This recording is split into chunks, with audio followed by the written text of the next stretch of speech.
Eu não sei se vocês já viram, mas tem um tema que tem surgido nas redes sociais e que tem aparecido em vários posts com cada vez mais frequência, que é a ideia de que professor de yoga é uma pessoa normal, é uma pessoa comum, é uma pessoa que gosta de ir para balada, uma pessoa que se irrita de vez em quando, uma pessoa que bebe um vinhozinho, é uma pessoa que, enfim, tem os seus afazeres, suas obrigações, tem que lavar o banheiro de vez em quando, tem que levar as crianças na escola, tem boleto para pagar, enfim.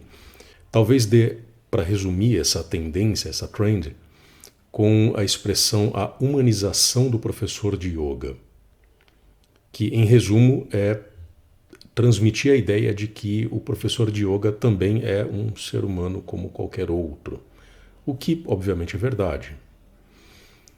O problema dessa trend, o problema desses posts, né, dessas publicações que têm aparecido com cada vez mais frequência nas redes sociais, o problema é que ao humanizar o professor de yoga, o que está sendo feito não é uma humanização propriamente, mas uma banalização do professor de yoga, ou melhor dizendo, uma banalização do yogi. Porque se o professor de yoga é de fato uma pessoa comum, por que raios alguém procuraria um professor de yoga para aprender yoga? Se ele se irrita, se ele bebe vinho, se ele vai para balada, se ele, enfim, se ele não vive de uma forma diferente, o que é que o professor de yoga tem que qualquer outra pessoa já não tem? Se ele é comum, por que uma pessoa comum vai procurar outra pessoa comum para aprender yoga?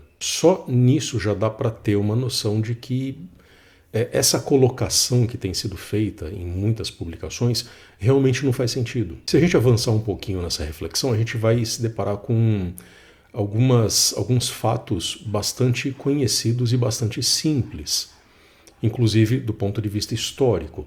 Historicamente, os yogis têm sido pessoas absolutamente incomuns, pessoas que vivem de formas muito particulares, pessoas que pensam, que entendem a realidade de formas muito particulares. Essa é a realidade histórica. Quando tantos professores tentam fazer essa humanização, que ao meu ver, como eu disse, é uma banalização do professor de yoga, o resultado disso é desconectar esses professores dessa raiz incomum, dessa raiz que é absolutamente diferente da vida do homem comum. Um yogi não é uma pessoa comum. Um yogi é alguém que escolheu viver de forma diferente, escolheu entender o mundo de forma diferente, escolheu ver o mundo de forma diferente. Então, realmente não faz sentido banalizar o yogi, banalizar o professor de yoga, com o pretexto de humanizá-lo. Que ele é um ser humano, disso não temos dúvida, lógico, né? Mas quando a humanização cai na banalização, temos problemas aí. E se temos problemas, temos a obrigação de procurar o conhecimento verdadeiro que organiza a realidade das coisas. A realidade do professor de yoga, a realidade do yogi. Todos os grandes yogis que eu conheci confirmam essa ideia, tanto os que eu conheci pessoalmente, como os históricos, né? Aqueles que já não estão mais vivos, mas que podem ser conhecidos, né, por meio de suas biografias. Realmente não eram pessoas comuns. Realmente não eram pessoas que tomavam um vinhozinho de vez em quando, que iam para balada, que, enfim, se socializavam. Definitivamente não eram pessoas desse tipo.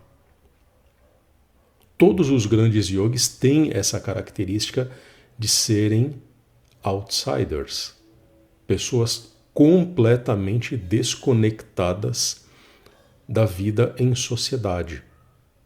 Talvez não completamente, porque alguns deles, de fato, desenvolveram vidas relativamente comuns, né, sob alguns aspectos, O exemplo talvez o mais conhecido e que eu repito com alguma frequência aqui nos meus vídeos é o exemplo do Nisargadatta Maharaj, que era um grande mestre de yoga, foi um dos grandes yogis do século XX e que, no entanto, tinha família, tinha um trabalho, vivia numa favela em Mumbai, enfim, tinha uma vida que, olhando de fora, seria considerada comum, normal, banal, até sob alguns aspectos.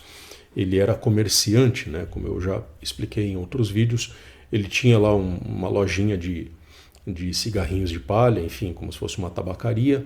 Ele tinha também uma lojinha que vendia roupas para bebês. Enfim, olhando de fora, ninguém diria que é um grande yogi. Uma vida bastante comum. No entanto, foi um dos grandes mestres de yoga do século XX. Um dos grandes yogis do século XX. E isso faz toda a diferença no seu modo de viver, no seu modo de existir neste mundo, no seu modo de entender este mundo, principalmente no seu modo de transmitir o conhecimento que precisava ser transmitido. Quase toda semana ele conduzia satsangs, as pessoas se reuniam em torno dele para escutar as lições, os ensinamentos, enfim, era um grande mestre e cumpria aquilo que a tradição ensina, apesar de desempenhar funções cotidianas que, em princípio, não teriam nada a ver com o yoga, como o trabalho, a vida familiar, etc. Não quero dizer que quem decide se tornar um yogi, um professor de yoga, precisa abdicar dessas demandas que são básicas na vida de qualquer pessoa. Não se trata disso.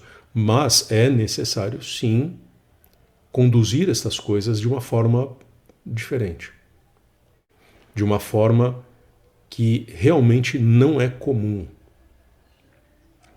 Em outras palavras, se a pessoa opta por ensinar o yoga, se a pessoa opta por inserir-se na sociedade como uma pessoa que vai transmitir o yoga, a pessoa já está assumindo a responsabilidade de, primeiro, se tornar um yogi. Segundo, entender o mundo a partir daquilo que o yoga ensina. Entender o mundo, a realidade, a partir dos ensinamentos do yoga. Se a pessoa não interioriza, se a pessoa não se impregna dos princípios fundamentais do yoga, dessa visão de mundo que o yoga traz, que raio de yogi é essa pessoa?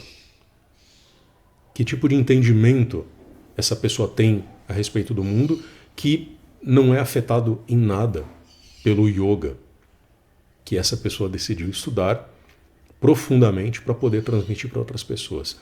Realmente não faz sentido isso.